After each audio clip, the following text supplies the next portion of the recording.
Depuis toujours, je stream sur Twitch et j'ai toujours été dans la quête perpétuelle d'améliorer l'expérience de mon stream. Pour ça, on a deux outils qui existent, on a Streamlabs et son concurrent StreamElements. Leur but est assez simple, c'est de fournir plein de petits outils qui permettent d'améliorer son stream. Par exemple, afficher le chat ou le dernier abonné, ou faire apparaître des alertes quand il y a des nouveaux événements, comme le dernier sub, le dernier follow, ou le dernier raid par exemple. Ça fait combien de temps à le faire?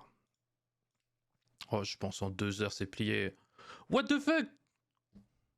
Après une controverse liée à Streamlabs, je me suis dit mais attends, tu es dev, pourquoi tu dev pas toi-même ces outils? Et je me suis lancé dans un premier temps dans l'objectif de recréer tous les outils que j'utilise actuellement sur mon stream. Alors tout ce projet je l'ai fait en stream et j'ai commencé par faire une partie back-end. Mais au bout d'un certain moment, il y a quelqu'un dans le chat qui m'a dit mais c'est pas possible de faire tout ça en front. Alors attends, imaginons...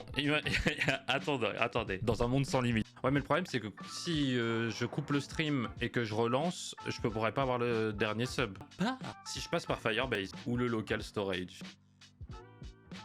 Du coup, on a testé si la solution était viable, notamment avec le local storage, qui si on peut résumer est une mini base de données où on peut stocker des informations directement sur notre navigateur. Du coup, pour cette première version, j'ai décidé de partir sans framework JS, uniquement en JS Vanilla, pour que ça soit plus simple à suivre, même si je pense qu'on va devoir s'amuser avec le DOM pour afficher nos éléments.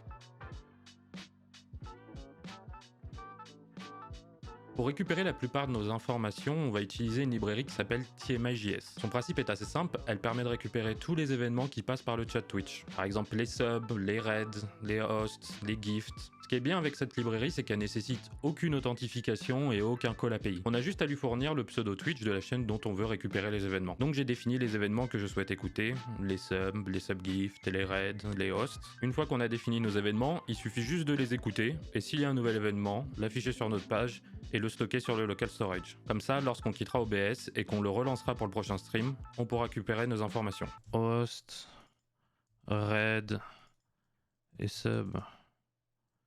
Et là, ça fonctionne parfaitement.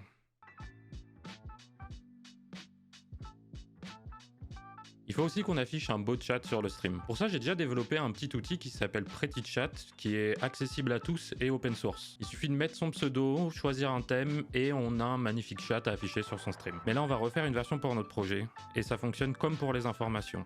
On écoute l'événement de message avec TMI.js, et quand on a un nouveau message, on l'affiche sur notre page. Ça m'a demandé de jongler avec la manipulation du DOM pour que les messages s'affichent bien et ne pas se retrouver avec une page avec des milliers de messages, car ça pourrait faire planter notre page. Et après ça, on ajoute un peu de CSS pour que ça soit tout beau, et on est bon.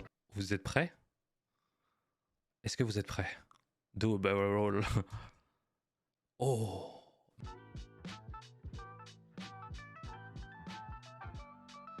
C'est le dernier point pour construire nos overlays. Pour ça, on va une nouvelle fois utiliser TMI.js et utiliser les événements qu'on écoutait pour nos informations. À chaque événement, on crée une div où on met nos informations affichées suivant l'événement.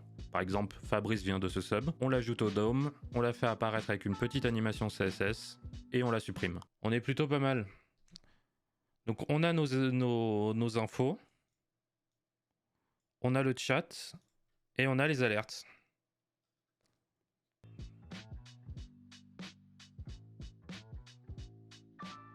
Pour la suite, je vous laisse tout ce joli code sur un repo GitHub. Vous pouvez l'utiliser, le modifier autant que vous voulez, le lien est dans la description. Mais on peut totalement aller plus loin. On pourrait utiliser l'API de Twitch pour récupérer des informations supplémentaires, par exemple les événements liés au follow, qu'on n'a pas eu avec TMI.js. On pourrait aussi récupérer le nombre de subs, le titre du stream, plein d'autres informations qu'on peut pas récupérer avec TMI.js. Le problème de ça, c'est que ça complexifie un peu le projet et on a une partie back-end. On peut également ajouter une base de données pour stocker nos informations et avoir un historique de tous nos événements. On peut aussi créer des mini-jeux qui réagissent au chat ou quand un événement a lieu. Enfin bref, il y a plein de possibilités d'évolution. Si c'est quelque chose qui vous intéresse, on va essayer de construire une version un peu plus complète sur ma chaîne Twitch. Merci d'avoir regardé la vidéo et on se retrouve à la prochaine.